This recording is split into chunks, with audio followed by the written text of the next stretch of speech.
Bonjour à toutes et à tous et bienvenue notre chers téléspectateurs pour le programme hebdomadaire de Point de vue qui est consacré pour l'analyse des enjeux politiques, économiques, sociaux et d'autres sujets qui façonnent notre pays, notre continent et le monde entier. Et aujourd'hui, dans cette nouvelle édition de Point de vue, on revient sur un événement majeur de la vie politique éthiopienne, qui est la conclusion de la conférence nationale du dialogue national. Après plus d'un mois, et qui a pris 40 jours, la discussion a été achevée récemment. Et l'aboutissement d'un processus engagé depuis 2021 nous a indiqué que les Éthiopiens peuvent négocier et discuter ensemble pour résoudre leurs problèmes. Et la question essentielle ici ça pose qui sort véritablement gagnant dans ce processus de dialogue national. La réponse est claire. C'est l'Éthiopie qui en sort gagnante. C'est l'enjeu principal du dialogue n'était pas de faire disparaître toutes les différences, que ce soit religieuses, ethniques ou d'autres idéologiques, mais permettre aux Éthiopiens de discuter et de les confronter autour d'une table. Des divergences politiques, sociales, religieuses, régionales et même idéologiques qui ont souvent alimenté les tensions ont pu être exprimées et débattues dans une table ronde.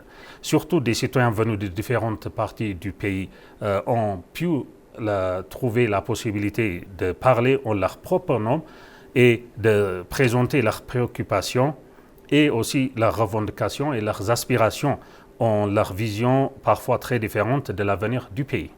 Le fait que les participants ne sont pas tous d'accord n'était pas donc par soi-même un échec.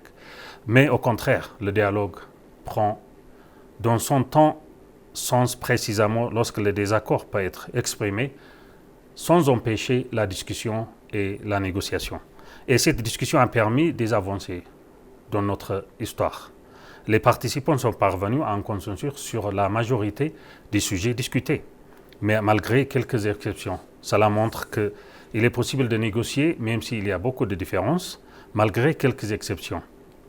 De compromis sur des questions autrefois considérées comme profondément sensibles pour discuter. Mais l'acquis le plus important dépasse peut-être les décisions prises. Lancé en 2021, ce processus de dialogue national au niveau national fait des consultations de participation et des délibérations qui a contribué à installer une culture politique de dialogue et de négociation plutôt qu'une confrontation. Cela ne signifie évidemment pas que tous les problèmes sont réglés. Les différences demeurent toujours. Ce processus fait des consultations, mais le processus n'est pas la fin. Mais l'essentiel est ailleurs. Un mécanisme permettant de les traiter pacifiquement a été démontré au niveau national. Pour en parler aujourd'hui, j'ai le plaisir d'accueillir Matasebe Oldaragay, mon collègue, ici au studio. Bonjour Matasebe. Bonjour. Alors Matasebe, la conférence nationale de dialogue national au niveau de l'Éthiopie vient de s'achever après plus d'un mois de discussion et de négociation où ont participé les Éthiopiens de différentes parties du pays et se sont rassemblés dans une table ronde pour discuter sur le sujet de leur nation.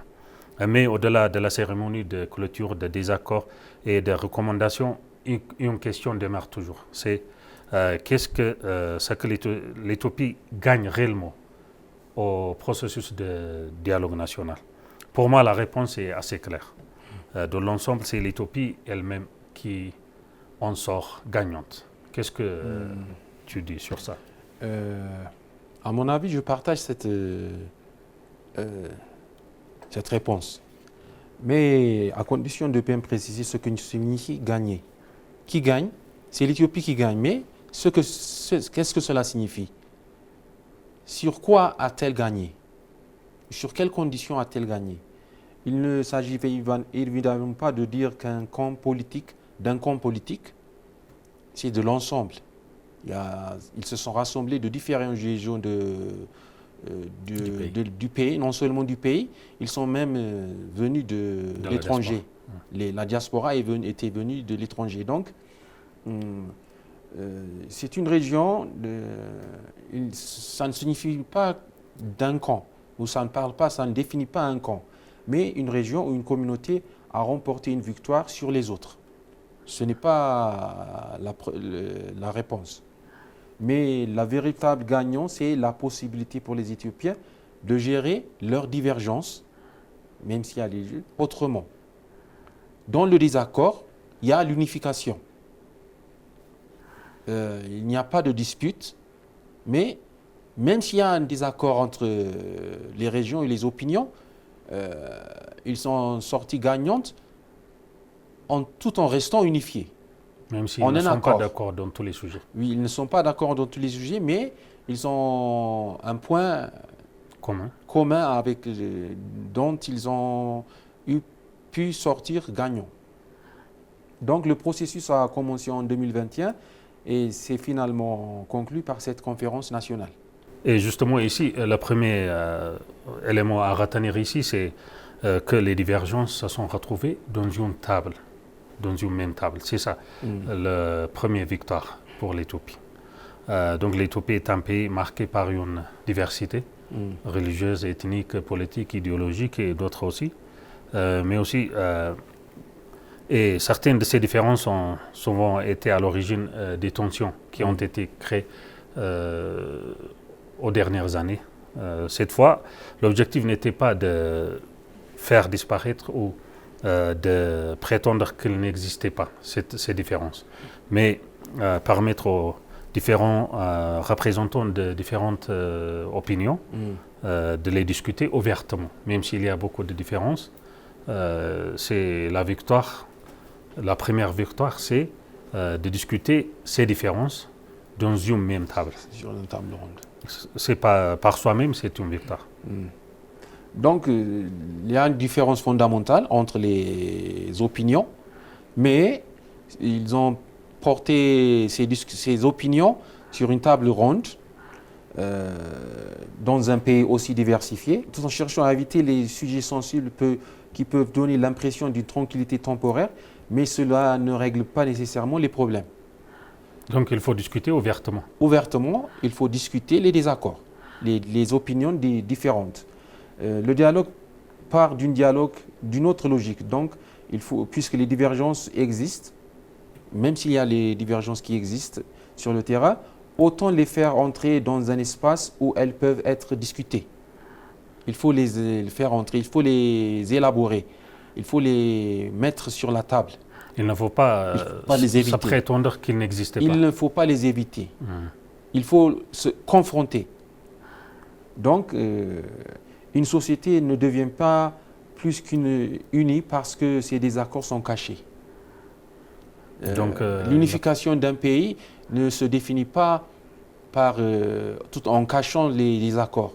Il faut dévoiler les accords et les discuter ouvertement. Elle devient plus solide lorsqu'elle dispose de mécanismes pour les traiter pacifiquement. Et les sujets débattus ou discutés montrent justement l'ampleur des divergences, mais on parle de construction nationale, de gouvernance, d'intérêt national, de structure de l'État, des questions politiques, de justice, de droit, différentes questions de réconciliation des religions et des questions historiques de construction de l'État. Ce sont des sujets qui touchent directement à la manière dont l'Éthiopie ou les citoyens imaginent leur pays. Ils peuvent susciter des opinions extrêmement différentes. Ils peuvent être très porales, on dit. Le fait qu'ils aient pu être placés dans un même agenda national est déjà significatif, c'est-à-dire de rassembler dans un même lieu, par soi-même, c'est une victoire et c'est l'un des objectifs du dialogue national. Ouais. Tout en portant les différences, tout en discutant les différences et les désaccords sur une table ronde, certains sujets sont tellement sensibles qu'ils sont souvent considérés comme impossibles. Il y a des sujets qui ne méritent pas, c'est ce qu'ils disent, d'être discutés ou d'être portés, d'être présentés sur la table ronde. Les questions les plus difficiles, il faut les élaborer. Il faut les présenter. Il ne faut pas les cacher. Donc, au contraire, plus une question est importante pour l'avenir du pays, plus il est nécessaire de créer un espace pour en parler à ces questions. Oui, pour bien discuter Ouais. et régler les problèmes et pour avoir une position Même si commune. ça semble impossible ou difficile, il faut confronter, il faut se présenter. C'est très bien dit. Cela nous conduit au deuxième point, qui est les Éthiopiens ont parlé en leur propre nom. Le processus a permis à des citoyens d'exprimer leurs opinions et différentes régions et issues de différents milieux de faire entendre leurs préoccupations, leurs visions, leurs opinions et leurs aspirations. C'est important parce que les États nationaux, les débats nationaux ne doivent pas être uniquement l'affaire des responsables politiques ou des institutions politiques. Les citoyens ont eu aussi une expérience directe des problèmes qu'ils rencontrent dans la réalité. N'est-ce pas? Oui, absolument. Et cette participation donne une autre dimension au dialogue, la participation de toutes ces opinions, des personnalités qui se sont rassemblées de toutes les régions. Un responsable politique peut parler de gouvernance en termes institutionnels. Il y a des institutions qui ont été rassemblées, tandis qu'un agriculteur peut parler de la même question à partir de son quotidien, de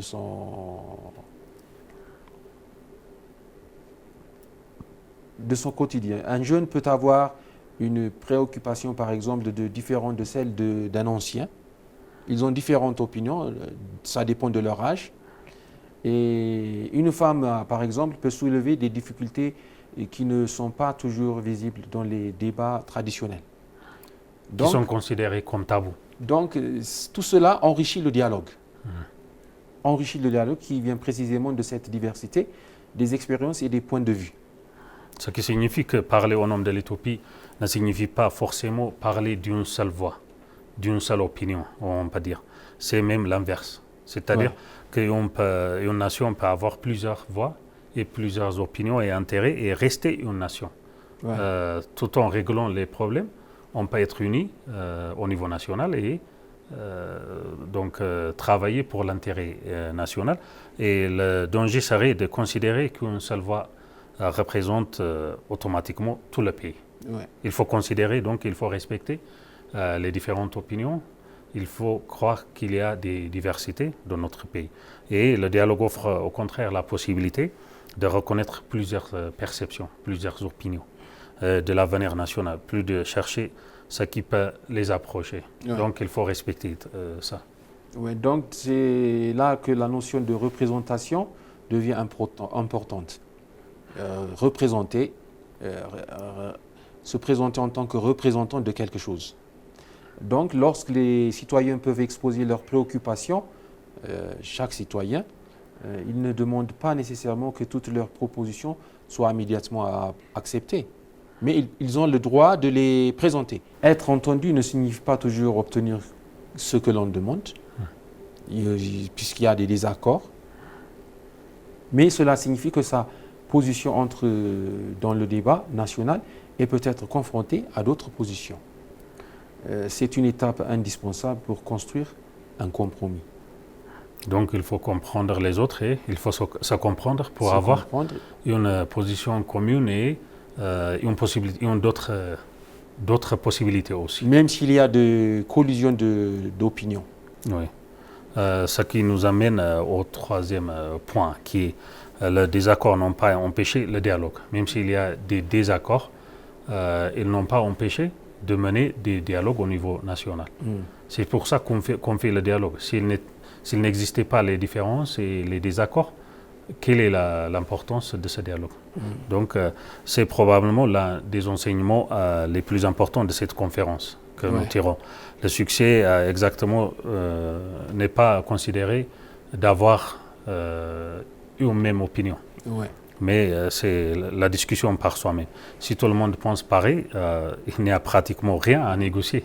Donc, la véritable tête, c'est de savoir si des personnes en désaccord peuvent contribuer et continuer à discuter, même si malgré les différences et les désaccords et beaucoup de choses entre les Éthiopiens. On peut donc dire que le désaccord, le désaccord n'est pas nécessairement un obstacle au dialogue, mais c'est le contraire.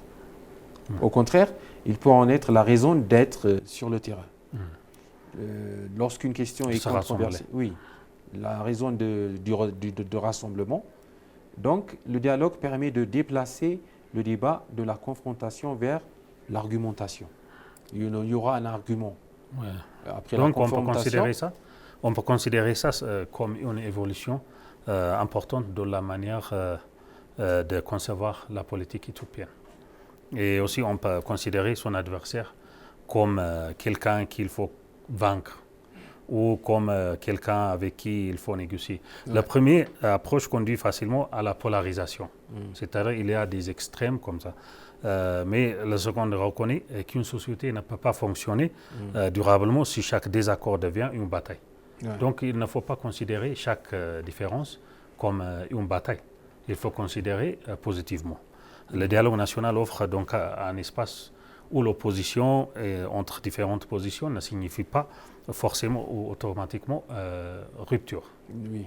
Donc ce qu'on peut dire, c'est qu'il faut éviter de présenter le dialogue comme une discussion calme. Il y aura une argumentation, il y aura une confrontation qui va évoluer à l'argumentation. Il y a des échanges des idées, de désaccords. Comme il y a des sujets sensibles. Ce n'est pas tout à fait harmonieux. Ce n'est pas comme une discussion normal, calme et parfaitement harmonieuse. Mais il y aura un désaccord, il y a une confrontation et argumentation. Donc un véritable dialogue n'est pas facile, c'est un peu difficile. Donc les participants peuvent défendre avec force leurs convictions et il y aura d'autres désaccords qui veulent les confronter. Ils peuvent contester les arguments des autres. Ils peuvent même être profondément en désaccord. C'est la raison du dialogue. Oui, ça montre que le dialogue est véritable. Le dialogue, oui, elle est véritable et c'est une chose sérieuse. Donc on pose les réalités, les questions sur le terrain. Oui, sur le terrain, ce qui compte, c'est que ces tensions restent dans le cadre de processus et qu'elles puissent éventuellement conduire à une recherche de terrain commun à la fin. Oui, c'est exactement ce qui nous amène ou ce qui nous conduit au quatrième point qui est le consensus est devenu possible. Le consensus n'est pas l'accord dans tous les sujets, mais le consensus c'est de se rapprocher et de discuter et de négocier et d'avoir quelques positions communes sur la majorité des sujets. Ouais. Il ne faut pas forcément être d'accord dans tous les sujets. Donc, le fait que les participants soient parvenus à un accord sur une grande partie des questions inscrites à l'ordre du jour du dialogue national est important. Cela montre qu'une question qui semblait profondément divisive auparavant n'est pas forcément impossible à négocier. Même si on considère que c'est une question divisive, la diversité peut s'entendre. Oui. Donc le consensus ne signifie pas que toutes les différences ou toutes les divergences ont disparu, mais l'important, il signifie qu'un accord peut émerger malgré ces différences et ces divergences. Ouais. Donc il faut être précis sur ce mot consensus. Le consensus ne veut pas dire que chaque participant a abandonné toutes ses convictions personnelles.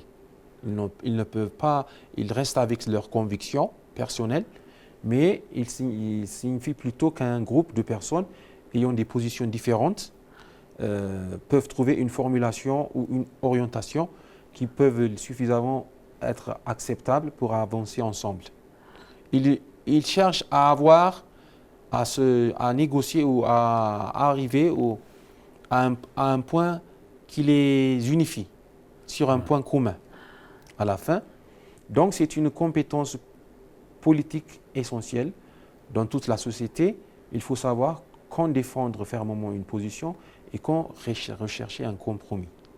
Et comme ça, on peut considérer le consensus comme une démonstration pratique. Lorsque des participants s'associent et argumentent et négocient et cherchent un accord, ils démontrent qu'une autre possibilité existe aussi. Oui. C'est un choix. Cela ne garantit évidemment pas que toutes les différences ou divergences futures seront réglées de la même manière. Mais il crée une expérience nationale à laquelle les Éthiopiens pourront se référer et ça devient une culture. Oui, ça va être enraciné dans la génération future et ça va être une culture éthiopienne de discuter et de négocier et de régler les problèmes autour d'une table plutôt qu'une confrontation ou conflit. Tout en se séparant. Donc cette expérience a une valeur politique particulière.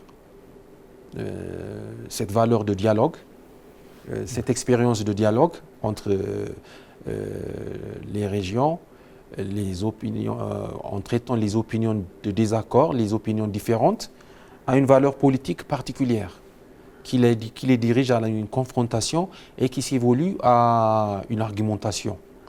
Et à la fin, ils cherchent à avoir un point commun qui les unifie, un consensus. C'est un consensus. Donc, on peut voir que la société, dans ce dialogue, apprend aussi par ses propres expériences. Et si un processus montre qu'il est possible de discuter d'un sujet difficile, sans que le pays ne s'effondre, sans se séparer, cela peut renforcer la confiance dans le dialogue. Il y aura une espérance. Tout le monde peut espérer, peut avoir tout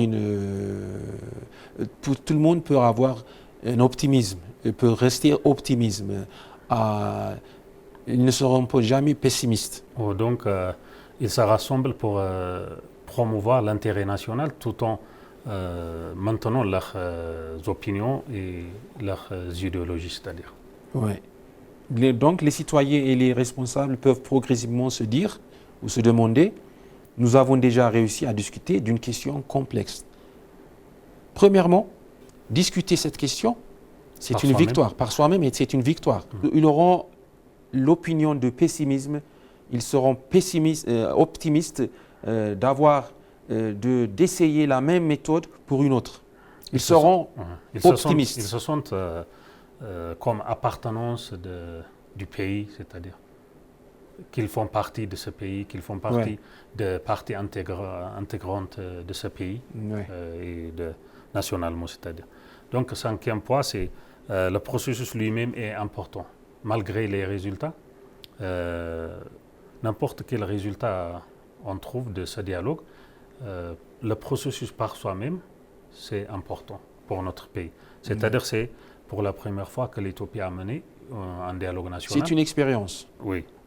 Donc, il serait réducteur de considérer cette conférence comme un événement isolé qui aurait commencé il y a quelques semaines et qui ça serait terminé avec la clôture et un événement comme ça qui s'arrête et qui se termine. C'est-à-dire, le dialogue national a été lancé en 2021, comme on a déjà dit. Il représente donc plusieurs années de préparation, de délibération, de négociation avec des participants et des parties prenantes aussi. Donc la conférence finale est le point culminant d'un processus beaucoup plus long. Les travaux ont été travaillés auparavant pendant plus de 4 ans. Donc c'était les travaux de préparation, de délibération et d'identification des agendas qui ont été posés par les Éthiopiens. Donc, qu'est-ce que cette durée nous rappelle ou nous dit? Elle nous rappelle qu'un dialogue national sérieux ne peut pas être improvisé ou en quelques jours ou ne peut pas atteindre une décision en un jour ou en quelques jours. Ça prend du temps. La durée même a une valeur importante. Ça prend approfondir, élaborer, discuter, méditer, tout ça, ça a une valeur dans le processus du dialogue. Oui, c'est un processus de génération. De génération, tout en pensant à la génération future. Donc, ce dialogue comprend aussi la génération future dans la discussion. Il faut donc identifier les questions, consulter les différentes composantes de la société, déterminer comment les participants vont être impliqués et créer un cadre permettant aux discussions de progresser. Tout ça est inclus dans le processus. Donc, c'est un travail approfondi. C'est un travail qui prend beaucoup de temps. Qui prend beaucoup de temps, qui ne se finalise pas en quelques jours. Il faut élaborer et bien profondément discuter. Donc tout cela demande du temps. On peut dire que ça prend du temps. Donc la conférence finale est donc importante, mais elle ne doit pas nous faire oublier tout le travail qui a été fait auparavant. Oui. C'est aussi pour cela que la conclusion de la conférence doit être considérée comme une étape et non comme une fin. Ouais. Donc ce n'est pas la fin, mais c'est une étape importante et un nouvel chapitre de notre pays. Oui. Ouais. Les recommandations et les accords doivent maintenant être examinés. Et aussi suivi, et lorsque cela est possible, transformé en action, se traduit en action. Et un dialogue national ne peut produire un impact s'il ne se traduit pas sur le terrain, c'est-à-dire dans la réalité de notre pays, ou institutionnalisé dans les institutions politiques. Donc il faut qu'il se traduise. C'est comme ça qu'on peut dire que le dialogue est réalisé ou bénéfique et avantageux. Oui. Donc, c'est là que commence une nouvelle responsabilité.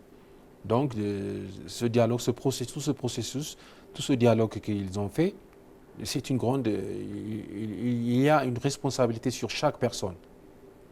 La responsabilité des participants qui ont parlé. Et il faut maintenant que les institutions et les responsables concernés donnent une suite ou faire avancer ce qui a été discuté au travail accompli. Donc, le citoyen qui a participé au processus doit pouvoir constater que sa contribution n'est pas simplement être enregistrée dans un document. Ce n'est pas tout simplement enregistrer ces consultations, mais il faut élaborer, il faut faire avancer tout ce qui a été discuté ou mis sur le terrain. La crédibilité du dialogue dépendra donc en partie de sa capacité à produire des changements. Elle dépend sur cela. Au moins, à ouvrir des processus permettant de répondre aux problèmes identifiés. Dans tous les désaccords, il y a des problèmes qu'ils ont identifiés, et ces problèmes identifiés les amènent à un processus de les répondre pour les mettre en œuvre. Exactement. Et on passe maintenant au 6e point, qui est le processus contribue à instaurer une culture politique du dialogue national. Pour moi, c'est peut-être l'héritage le plus important de l'histoire de notre pays. Et une conférence peut se terminer, les salles peuvent être fermées ou se vider. Les participants vont rentrer chez eux, mais l'expérience laisse derrière elle une nouvelle manière de gérer les désaccords. Alors elle peut continuer à produire des effets bien après la clôture de la conférence. Donc c'est le plus important. Ouais. Donc il faut enraciner la culture des dialogues et des négociations au sein du peuple éthiopien. Ouais, c'est la chose la plus importante dans le dialogue, ce n'est pas discuter une seule fois et rester à l'écart. Mais il faut prendre en tant que culture la discussion dans le désaccord, le dialogue dans le désaccord, qui signifie lorsqu'un désaccord national apparaît, la première réaction n'est pas nécessairement la confrontation. On peut tirer des leçons de ce dialogue, que le désaccord ne nous amène pas à la confrontation nécessairement. Mais on peut commencer par chercher un espace de discussion sur le désaccord même. Donc, autrement dit, on peut dire que cela peut également changer le langage politique. Le langage, c'est-à-dire la manière dont nous agissons politiquement.